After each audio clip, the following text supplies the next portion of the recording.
Yo, what's up, guys? We are Chop Anime, three of the almighty Chop Anime. We're back to chop up another anime with you. Takt Destiny, episode 3. And we finally get some answers. We finally get some background. We finally get some new characters, some character development. I really enjoyed the pacing of this episode. I enjoyed the introductions that we got in this episode. I enjoyed the information that we got in this episode. A lot of things that we were questioning in episode 1, we got a lot of answers in episode 2 and episode 3, which is nice. What you guys think about the episode? I think they were paced very well. So you're right, we got those answers. So the second episode, we got the backstory on what happened at the beginning that led up to Cosette and transforming into Destiny. So we got that whole talk, we got the relationship background. Then episode 3 comes around, and then we get a lot more information on the world, like why people are like that, how the music cards are transformed. I think the pacing is going really well. I think it was a great idea to have that first episode just show a bunch of action, get a lot of people hyped, and then just start introducing a lot of information in the next 2 episodes. So the first, to my knowledge, the first episode was done by Madhouse, then was taken over by Mappa, and then the third episode was done again by Madhouse. And the opening and intro, based on the credits, was done by Mappa. So I think all 3 episodes they've been done really well.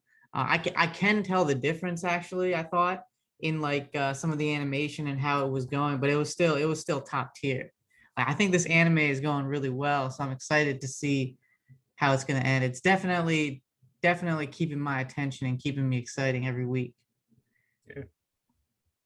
Yeah, man, I agree with the same. Episode 1, flash and bang, it was crazy stuff going on. We didn't know what was going on, but episode 2 gives you the background, like Mayor said, the relationship between the 3 main characters that we meet. And we kind of get a little explanation of why they shut down music, pretty much. We also find out that Takt's dad was killed by D2 10 years ago in Boston. And the Symphonica too. They kind of explained what that was. So it is a bunch of maestros and conductors. It seems to be like a company, almost like a school, rather than like a symphonic hall. And then episode 3, man, I like the introduction of Lenny. I think that was a good character, and we're getting that background on the relationship between Cosette, Destiny, and Takt. Yeah, I really appreciated Titan and Lenny. The action sequence with them, with the shotgun, the pump. I was like, man, this is intense. This is nice, man. Yeah, she was putting in work, but we're starting to see that there was a time period where there weren't any D2s. Mm-hmm. And this is actually more new to them rather than a constant occurrence. And Lenny made a hint that this scene's planned.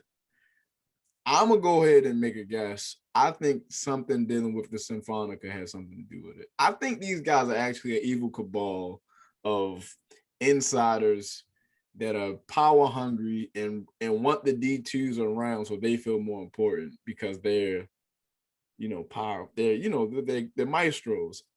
Just in my opinion, I feel like that's a common thing. The people that always look like the good guys or they're actually bad guys.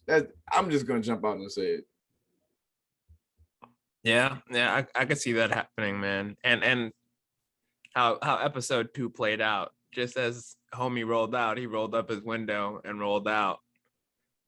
A few seconds later, boom, D2 attack. It's like if these guys were all the maestros and they're trying to show how it's safe and do this and that, but once this guy starts playing the piano, they send in the dogs again.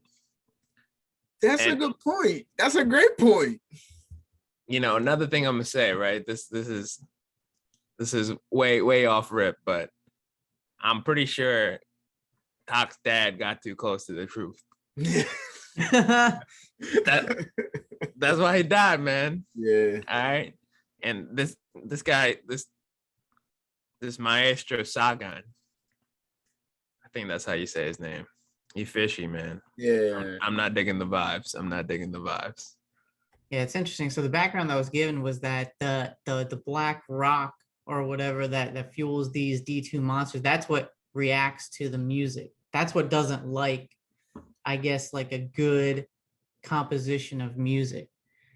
That was interesting. So the background that we got on Destiny. So Destiny is actually the name of I believe a Beethoven orchestral piece. And so that's why how she transformed into that piece, I guess. That was like some of the background that Lenny was trying to explain. And we still need to get a lot more details on what exactly does it mean to be a music card. So we still got to get those details. One thing I know we're talking a lot about episode 3, but I don't want to gloss over episode 2 on this, was that episode 2 was beautiful. Like the music that was going on, like when this scene right here, Yeah. like when he came to that festival or whatever, and he started going in on that piano, and then she came in, like they were vibing. Like I was jamming when I was watching that. I was like, man, this is beautiful. This is like this is a concert right here. You know, I was one of those audience members, like jamming out, having a great time. They did that episode was fantastic. So far, you know, not to pit them up against each other, but Mappa's episode 2 I thought was top tier. Like Cosette, amazing character. You know, rest in peace if we can't get her back. So, you know, she was one to protect, even though we might have failed at that. But yeah, they were that entire episode was really well done, heartfelt. I mean, I cannot get over the music. That music was fantastic. Yeah. I do have a question. Cosette, Destiny, that dynamic there. There's something wrong with Cosette. There's something wrong with Destiny, right? And I think it has something to do with Cosette being some sort of, and that necklace around her neck, right? Remember that was like doing something before she transformed. And I'm pretty sure she got that from some sort of family member or something like that. She is not a normal girl, and she just didn't realize it. So she may still be in there, like Destiny may still be Cosette, but it may be because she's a part of this alien race some way or somehow. I don't know. I'm trying to connect the dots. It's kind of confusing, but clearly she's like not all human. Something special, something different. It's something off, right? But that's just my theory there. I don't have all the homework out on it, but yeah, they said she was special because usually in order to be a music card, there's like a process. It's like a long, rigorous process. But for Cosette, something awakened. They were mentioning this harmonica ore. That's what the music cards get their power from. And apparently, you know, it's like the counter for what you were talking about, Mayor, the black meteorite. Do you guys think that Cosette's gonna come back, or is she dead? I think she's gonna figure out a way to be able to transform like back and forth. Yeah, or her memory's unlocked or something. You know, the deep. They're gonna become one. In my opinion. I remember during our first episode review, I mentioned that, you know, I hope we get some more depth to the characters because they seem a little one-dimensional, and that all went out the door, episode 2. So I was glad to see that. I was thinking about that when I was watching. I was like, man, it was so wrong about these characters. Hey, Mary in love with Cosette, man. I'm trying to tell you. He is a great character, yeah.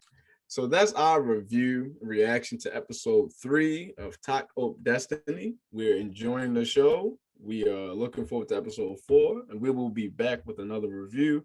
Please like, comment, share, subscribe our video, and chopped anime.